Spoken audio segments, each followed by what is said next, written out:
તો નમસ્કાર મારા વાલા ખેડૂત મિત્રો, સ્વાગત છે ફરી એક વખત અમારી ચેનલની અંદર.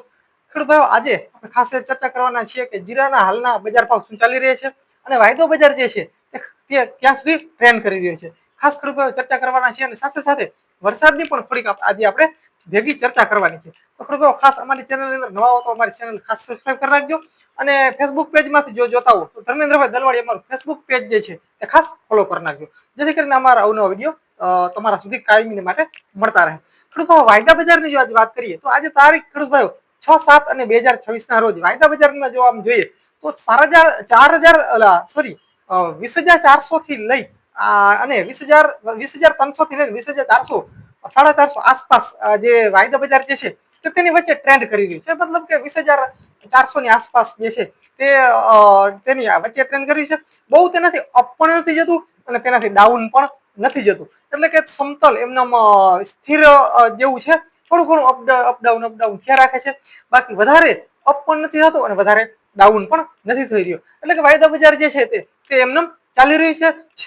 છેલ્લા 2 થી 3 દિવસની અંદર કોઈ મોટી વધઘટ વાયદા બજારની અંદર જોવા મળી રહી નથી. હવે 1-2 દિવસમાં વાયદા બજારમાં થોડો ઘણો કદાચ ચેન્જ આવી શકે છે. અત્યારે જે આમ જોઈએ કન્ડિશનમાં જોઈએ તો ગયા અઠવાડિયામાં બહુ કઈ ખાસ એવો ડિફરન્સ આવ્યો નથી. તેની જે વચલી જે સમતલ જે સપાટી જે છે તેની આસપાસ તે ચાલી રહ્યો છે વાયદા બજાર.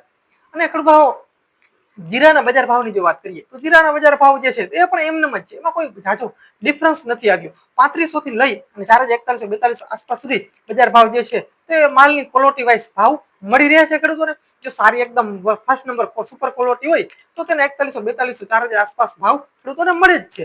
અને ડાઉન હોય તો 3600 3700 3500 સુધી બજાર જઈ રહ્યું છે. એટલે કે ટૂંકમાં જે આપણું જે જીરા હોય કાળી ચરમીના હોય, કાળા હોય, કાળી ચરમી વાળા હોય, કાળા હોય, અને ટૂંકમાં ક્વોલિટી નબળી હોય અથવા તો બગાડો હોય થોડો જાજો તો તેના ભાવ એ પ્રમાણે મળે છે.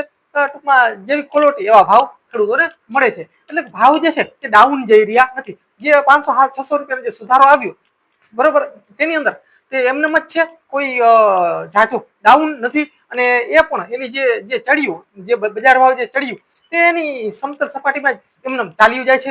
એમાં કોઈ ખાસ મોટો કોઈ ડિફરન્સ આવ્યો નથી અત્યાર સુધીની અંદર. હવે આગળના સમયમાં કોઈ પણ જાતનો ડિફરન્સ મિત્રો આવશે તો તરત જ અમારા યુટ્યુબ ચેનલના માધ્યમથી ખેડૂતો સુધી જણાવશું. તો ખેડૂતો, આ તો ખાસ આપણે જીરાની વિશેની ખાસ ઇન્ફોર્મેશન એટલે માહિતી. અને ખેડૂતો, હવે આપણે જોઈએ તો વરસાદની વાત કરીએ તો ખેડૂતો, આપણે અમારા જે પ્રથમ વિડીયોની અંદર એટલે કે ગયા મહિનાની અંદર અમે ખેડૂતોને જણાવેલું અમારા વિડીયોની અંદર, અને અત્યારે તમે જોઈ પણ શકો છો કે અમે ક્લિયર કીધું છે ખેડૂત ભાઈઓને. ફેસબુકમાં પણ અમે મૂકેલું છે અને યુટ્યુબમાં પણ મૂકેલું છે. ખેડૂતોને કીધું છે કે આ વર્ષે અનિયમિત વરસાદ રહેશે. હવે અનિયમિત એટલે કેમ એ પણ ચોખવટ એ વિડીયોની અંદર કરેલી છે. હવે ક્યાંક વધારે વરસાદ પડી જાય તો ક્યાંક ઓછો પડે તો ક્યાંક સાવ ના પડે. અત્યાર સુધીની આમ જોઈએ તો અમારી જે આગાહી હતી તેની આસપાસ જે છે કે અત્યારે વરસાદ એટલે કે વરસાદ વરસી રહ્યો છે, એટલે ચોમાસું ચાલી રહ્યું છે.